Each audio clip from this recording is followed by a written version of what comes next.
근데 솔직히 먹는 느낌은 이거 블라인드로 눈 가리고 먹이면 그냥 두유라고 생각해요. 네. 굉장히 이 회사가 기분 나쁠 것 같은데요. 아, 그런 거랑 네. 비교 안 돼. 멀쩡한 의사들의 본격 재능 낭비 프로젝트. 나는 의사다 시즌4 보이는 보이는 라디오입니다. 라디오입니다. 우리나라 사람들이 많이 앓고 있는 질환 중에 하나가 당뇨병인데, 사실 당뇨 환자에게 가장 중요한 것 중에 하나가 식단이잖아요. 근데 식단 관리를 하기가 너무, 그러니까 먹는 것 때문에 스트레스를 받으시는 분들이 많은데요. 요즘에는 뭐 당뇨 환자들을 위한 간편한 당뇨 환자식, 뭐 밀키트, 경구 영양제 이런 것들도 굉장히 많이 나와서 오늘은 분당 서울대병원 최상희 교수님과 함께 당뇨 환자들이 먹는 이제 환자식, 뭐 영양제 이런 거에 대한 이야기를 좀 해보려고 합니다. 오늘 뭐 협찬 있나 보네요. 네, 협찬 있습니다. 저희의 광고주님. 네. 자, 당뇨 환자에게 식이 조절, 식단 관리가 중요하다는 거 온 국민이 다 아는데 진짜 얼만큼 중요한 건지 말씀해 주시죠. 네, 사실 제가 뭐 아주 과학적 근거나 연구 결과에 근거해서 말한 건 아닌데, 제가 환자들한테 얘기할 때는 뭐 식단이 한 70, 그리고 운동이 30 정도라고 생각하시고 식단이 굉장히 중요하다라는 강조를 하고 있습니다. 보통 GI 지수가 낮은 음식을 먹어야 된다, 뭐 이렇게 얘기하시잖아요. 환자분들은 다 압니까? 음식별로 어느 게 혈당 지수가 높은지 낮은지? 잘 모르시죠. 그래서 사실 당뇨병 환자 식이교육 이런 데 보면은 이런 것들을 많이 가르쳐 드리긴 하거든요. 그래서 사실은 이제 GI라고 하는 글라이세믹 인덱스 혈당 지수가 있고요. 당 부하 지수라는 것도 있습니다. GI라고 하는 이제 당 지수는 포도당 100g을 먹었을 때 혈당이 올라가는 속도를 만약에 100이라고 한다면 100g에 해당하는 포도당을 그 음식으로 섭취를 했을 때 얼마나 혈당이 빨리 올라가냐는 거죠. 예를 들면 고구마 같은 경우는 GI, 당 지수는 한 60 근처 될 거예요. 그러면 이제 100을 포도당이라고 했을 때 아주 높은 축에 속하진 않지만 당 부하 지수로 하면 우리가 고구마를 뭐 하나 먹었냐, 2개 먹었냐, 3개 먹었냐 이런 거에 따라서 당 부하 지수는 높게 나오는 거죠. 그래서 이제 환자들이 뭐 고구마 먹어도 당이 올라요 이러면 제가 속으로 약간 부글부글합니다. 고구마를 먹으면 혈당이 올라가지 않는다라고 생각하시는 거예요? 그러니까 제가 꼭 말씀드리고 싶은 게 세상에 물이나 블랙커피 정도 외에 뭐 음식을 먹었을 때 당이 안 올라가는 건 단언코 없다고 생각하시는 게 맞습니다. 그러니까 뭐 현미밥 먹었는데 당이 오르나요? 현미도 곡물인데요. GI가 좀 낮고 당 부하 지수가 약간 낮다고 해도 2그릇 가까운 양을 먹으면 그거는 흰쌀밥 하나 잘 먹은 거랑 거의 똑같아지는 거죠. 많은 분들은 그냥 음식에 당류만 없으면 혈당이 안 올라가는구나, 뭐 이렇게 오해하시는 경우가 많아요. 그러니까 뭐 사탕, 뭐 초콜릿, 캐러멜 이런 걸 먹으면 당이 당연히 올라가겠지만 그런 게 아닌 걸로 당에 좋다고 하는 음식들을 먹었는데 왜 당이 오르냐 라고 물어보면은 굉장히 당황스러운 질문 중에 하나입니다. 당이 안 오르는 음식이란 건 없거든요. 이 지점에서 당뇨병 환자분들이 좀 지켜야 할 식습관 원칙 같은 걸 좀 정리 한번 하고 넘어가면 어떨까요? 저는 이제 한마디로는 당뇨병 환자의 식이는 골고루 무조건 골고루 드셔야 된다라고 얘기를 합니다. 그게 이제 가장 원칙입니다. 그럼 예를 들어서 좀 이제 당뇨가 있으신 분들은 혈당이 올라가는 게 싫으니까 하루에 뭐 한 끼만 먹는다거나 2끼만 먹는다거나 뭐 그냥 배가 고플 때만 조금 먹는다거나 이런 식의 식습관은 괜찮을까요? 사실 이제 혈당이라고 하는 거는 하루에 되게 리듬이 있거든요. 그래서 뭐 한 끼를 드시게 되면 전체적인 어떤 혈당의 리듬을 깰 수가 있고요. 그다음에 환자가 인슐린이나 저혈당을 유발할 수 있는 약물을 먹는 경우는 식사를 그래도 어느 정도 2끼 이상을 한다는 가정하에서 그런 것들을 처방하기 때문에 저혈당의 우려가 굉장히 높죠. 식사를 스킵하거나 한 끼를 먹는 거는 당뇨병 환자한테 올바른 방법은 전혀 아닙니다. 근데 실제로 교수님은 정말 매일 진료실에서 식이 관리하는 게 너무 어려워요 하는 환자분들 진짜 많이 만나실 거예요. 그 세 끼를 다 챙겨 먹기 어려워하는 환자분들 굉장히 많으시고요. 간단한 식사를 하시는 데 있어서 뭐 대부분 그냥 당만, 뭐 빵 하나 먹고 국수 하나 먹고 고구마 먹고 이거 다 당류만 드시는 거여서 탄수화물만 그렇게 식사를 해결하려고 하시는 경우가 많아서 굉장히 고민입니다. 오늘 저희 앞에 있는 경우가 있는데요. 당뇨 환자분들 식이 관리가 정말 어려워서 계속 생각하게 되죠. 그래도 좀 쉽고 간편하게 혈당 조절을 할 수 있는 제품이 있으면 좋겠다라는 생각에서 탄생한 게 이 제품인 것 같아요. 우리가 지난번에도 6개월 얘기를 하면서 그때 김준환 교수 오셔가지고 되게 진짜 필요한 거다, 좋은 제품이다 얘기를 많이 했는데 그때 잠깐 얼핏 얘기한 것 같아요. 뭐 당뇨 환자용, 뭐 모용, 모용 되게 네. 여러 버전이 있다. 이 원래 있던 거랑 새로 나온 거랑은 뭐가 다른 거예요? 이게 두 가지인데요. 원래 있던 당플랜 같은 경우에는 200ml에 200kcal를 갖고 있는 제품이고요. 당플랜 프로 같은 경우에는 용량은 늘고 칼로리는 줄었어요. 용량은 230ml로 늘었고 칼로리는 140. 이거는 물을 탔거나 아니면 뭔가 이렇게 성분 자체를 완전히 뜯어 고쳤거나 둘 중에 하나인데. 성분을 완전히 뜯어 어떻게 고쳤는데요. 달라졌어요? 음식을 먹었을 때 혈당을 이제 올리는 것 중에 하나가 탄수화물이잖아요. 그래서 탄수화물 함량을 좀 줄였고요. 단백질 함량을 좀 늘렸어요. 그리고 유청 단백질을 좀 추가해가지고 포만감도 좀 늘어나고 칼로리는 조금 줄이고 그래서 당뇨병 환자분들이 드시기에 좀 최적화된 제품인 거죠. 지금 써니가 한 얘기는 전문가가 들을 때는 어느 정도 이렇게 맞는 말 같습니까? 두근두근.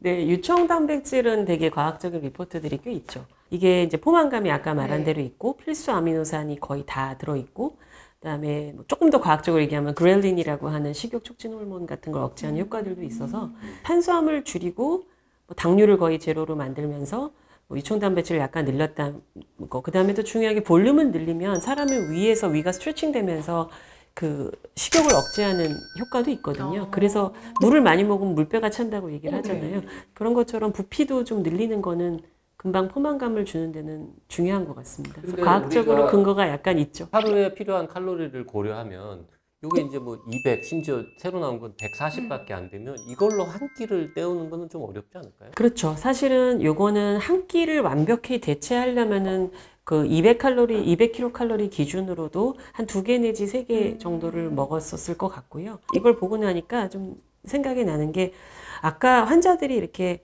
한 끼를 잘 안 먹거나 그 끼니를 가볍게 주스랑 빵을 먹고 넘어간다거나 시중에 파는 두유를 또 이렇게 많이 드세요. 근데 시중에 파는 두유는 죄송한 얘기입니다만 거의 설탕물 수준이거든요. 굉장히 당이 많습니다. 뭐 그런 상황에서 좀 생각해 보면 이게 당류는 어쨌든 적고 영양소를 밸런스 있게 다 만들었고 단백질도 들어가 있고 하기 때문에 뭐 이런 걸 한 2개 드시면 그렇게 한 끼를 먹는 것보다는 훨씬 당이 덜 오를 것 같긴 합니다. 바쁜 아침에 그냥 주스에 식빵 이거보다는 이렇게 맞춘 걸 먹는 게 그냥 저 개인적으로는 사실 저희 어머니가 작년에 수술하시고 6개월 많이 드셔봐가지고 집에 좀 많이 남아서 고소한 참깨맛 제가 많이 먹어봤는데 오전에 너무 바빠가지고 그냥 병원 갈 때 굶고 완전히 나가느니 나름 200칼로리, 킬로칼로리라도 뭐 밸런스 있는 거를 먹는 거니까 나름 저는 그렇게 이용을 하고 있었습니다. 그럼 선생님도 뭐 병원에서 이런 걸 환자분들한테 좀 권하시거나 이럴 때가 있으세요? 아까 말씀드린 것처럼 만약에 노인 환자분들께서 자꾸 식사를 거르시거나 아니면 너무 이제 당분 위주로 중간중간 드시는 분들한테는 뭐 이런 이제 대체로 먹을 수 있는 식이 제품이 있다는 말씀을 드리고요. 병원에서 다 사실 수 있게 돼 있고요. 일부 병원들에서는 다 처방도 가능합니다. 병원 매점에도 있을걸? 찾아봤는데 분당 서울대병원에도 있고요. 강남 세브란스 병원에도 있고 왜 없겠어? 굉장히 많은 병원에 제품이 있다고 합니다. 네. 근데 저는 좀 걱정이 되는 게 뭐 지난번에 저희가 먹었던 구수한 맛은 괜찮았거든요. 맛있었죠. 괜찮았어요. 나 진짜로 20몇 년 만에 먹어보는데 그때에 비하면 훨씬 맛있어졌다. 근데 당플레는 솔직히 잘 모르겠어요. 다 하나씩. 먹어봅시다. 네. 단데? 그러게요. 다르네. 아니 굉장히 단맛이 느껴지는데? 구수한 맛보다 얘가 더 맛있는 것 같은데? 나도. 그죠? 달 수밖에 없겠네요. 왜요? 이게 당류는 제로로 돼 있지만 알룰로스라고 하는 꽤 많이 들어있어서 맛은 그걸로 내는 것 같습니다. 그 알룰로스라는 게 이건 어차피 대사가 사람 몸에서 안 돼서 이게 당으로 카운트 되진 않을 겁니다. 아, 혈당을 그럼 올리진 않아요? 아. 신기하다. 단맛이 나는데 혈당을 안 올린다고요? 근데 이제 그런 것보다도 뭐 구리, 망간, 바이타민 A, 엽산, 나야신, 비오틴 뭐 이런 게 이제 다 들어있다는 게 나름 신경을 썼다는 것 같아요. 아까도 얘기했지만 뭐 밥이랑 주스, 뭐 빵, 떡 이런 것만 먹어갖고는 이런 거를 다 이제 채울 수는 없으니까 그래서 아마 환자 식이 대용 뭐 이런 식으로 이제 밸런스를 맞춘 거다. 아무래도 당을 좀 덜 올리게. 근데 중요한 건 당이 안 올라가진 않습니다. 환자분들 이거 먹고 당 올랐다고 막 얘기하시는 분들이 있거든요. 아, 그래요? 예. 전혀 안 올라가는 음식은 없다. 블랙커피하고 물밖에 물이랑 없던데.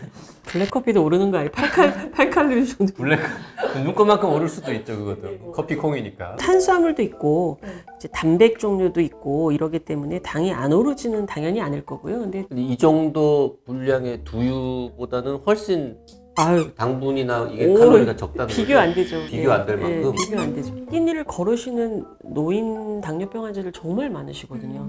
옥수수 하나 먹고 고구마 하나 먹고 이런 거보다는 훨씬 낫다고. 한 끼를 완전히 대체하려면 뭐 2-3개 정도는 최소한 드셔야 될 것 같은데 그냥 평소에 이렇게 식사를 조금 적게 소량으로 배가 고프잖아요, 늘. 간식으로 하나쯤 먹는 거는 그것도 괜찮을 것 자연스러운 같아요. 거죠. 네. 근데 저는 제일 마음에 드는 거는 칼로리 계산이 좀 간편하잖아요. 다이어트용으로 본인이 먹을 지금 눈빛인데 칼로리도 그렇고 당뇨 환자를 위한 거니까 영양소도 골고루 있을 것 같고 저는 얘가 좀 좋네요. 근데 이게 그냥 단순히 칼로리만 낮춰서 혈당을 덜 오르게 하느냐 그런 건 아니고요. 실제로 임상 시험을 했더라고요. 이걸로 네. 임상 시험을 해서 약간 과체중 그리고 비만인 당뇨병 환자분들을 대상으로 한 건데요. 이 당플렌을 2개월 동안 섭취한 환자분들의 그 상황을 봤더니 공복 혈당, 혈중 인슐린, 당화 혈색소 그리고 이건 뭐라고 읽어요? 호마 IR 인슐린 저항성을 나타내는 지수입니다. 인슐린 저항성 지수. 그 수치가 개선되면서 혈당 개선 효과를 보였다고 합니다. 그리고 체중도 이제 이거를 섭취하기 전보다는 좀 감소하셨다고. 대상자가 과체중이랑 비만이었던 분들이라서. 이거는 내용 보니까 어디 병원에서 한 것 같은데요. 수술 후 급격하게 혈당 조절이 되지 않는 췌장 절제 환자들이 병원밥 먹는 것보다 당플렌 먹으니까 혈당 피크치가 훨씬 낮게 나왔다. 그러니까 아무래도 뭐 췌장 절제한 환자들은 이제 급격하게 인슐린 분비가 줄 거라 그러면 이제 어떤 음식을 먹어도 예전과는 다르게 빨리 혈당이 빨리 올라가게 되는데 그런데 이렇게 이제 당류가 적은 뭐 식사를 대용으로 먹게 되면 아무래도 피크 혈당으로 올라가는 것이 훨씬 줄어들겠죠. 근데 이게 제가 보기에는 말이 되는 연구인 거죠. 당뇨병이신 분들 중에서 과체중이거나 비만이신 분들이 많은가요? 당뇨병학회 발표를 보면요. 네. 이미 우리나라도 30세 이상 성인 인구의 한 60% 가까이가 비만형 당뇨병입니다. 예전에는 이제 비만하지 않은 마름 당뇨라고 얘기하거나 정상 체중 당뇨가 좀 꽤 있었는데 최근 트렌드는 확실히 비만, 특히 복부 비만을 갖고 있는 사람들이 아주 도미넌트하게 많아지고 있어서요. 우리나라도 당연히 비만형 당뇨가 더 많습니다. 그러면 당뇨병 환자인데 좀 비만이신 분들은 체중 관리가 필수겠네요. 그렇죠. 요새는 인슐린 저항성도 비만도와 워낙 비례하기 때문에 체중을 적당한 체중으로 줄여서 관리하는 거는 당연히 굉장히 도움이 됩니다. 지방이 많이 들어가면 살이 찌고 이렇게 되는데 뭐 안 찌게 되는 무슨 특수한 지방을 넣었다고요? 그러네요. 트랜스 지방이 제로고요. 포화 지방이 한 4% 있고 나머지는 그냥 불포화 지방산인가 봐요. 말씀하신 것처럼 그 당플렌에 함유되어 있는 지방의 90%는 그런 불포화 지방산으로 이루어져 있어서 실제로 당뇨 환자분들한테도 혈당 개선에 도움을 준다고 합니다. 근데 시중에 무슨 홈쇼핑이나 인스타그램 광고 이런 거 보면 정말 별의별 제품들이 다 이게 당뇨병 환자를 위해서 만들어진 특별한 거다라고 듣도 보도 못한 거고 전혀 근거가 없는 거 아닙니까? 저 이제 사실은 건강 보조 식품이나 이건 좀 다르죠. 이건 환자 어떤 대체식 같은 거니까 식이 대체식으로 공인을 받은 거고요. 그 외에 막 그냥 선전하는 건강 보조 식품이나 뭐 건강 보조 식품도 아닌 하여튼 그런 것들은 실제로 임상시험이나 대규모의 환자에 대한 안전성 이런 것들을 전혀 거치지 않으니까 저희가 모를 수밖에 없죠. 예. 건강보조식품이 아니라 그냥 식품이라고 파는 당뇨 환자용 식품이라고도 많이 팔리던데 그런 거에 비하면 이거는 굉장히 이 회사가 기분 나쁠 것 같은데요. 그런 거랑 네. 비교 안 돼. 우리 지난번에 이거 6회가 방송할 때 했었잖아요. 이거는 뭔가 이렇게 나라에서 이렇게 환자한테 특화된 거라고 이렇게 카테고리 뭐 이렇게 정해놨잖아요. 무슨 식품인데? 여기 카드를 클릭하시면 보실 수 있습니다. 네. 저희가 오늘 이제 당뇨병 환자분들을 위한 뉴케어 당플렌 프로에 대해서 이야기를 했는데요. 분명히 이거를 드셔보시고 싶으신 분들이 있을 거라고 생각을 합니다. 그래서 저희가 총 100분에게 이 뉴케어 당플렌 프로 체험팩 체험하실 수 있도록 이벤트를 마련했는데요. 이벤트 참여 방법은 저희가 이 영상 더보기란에 적어둘 테니까요. 그거 보고 꼭 참여해 주시기 바랍니다.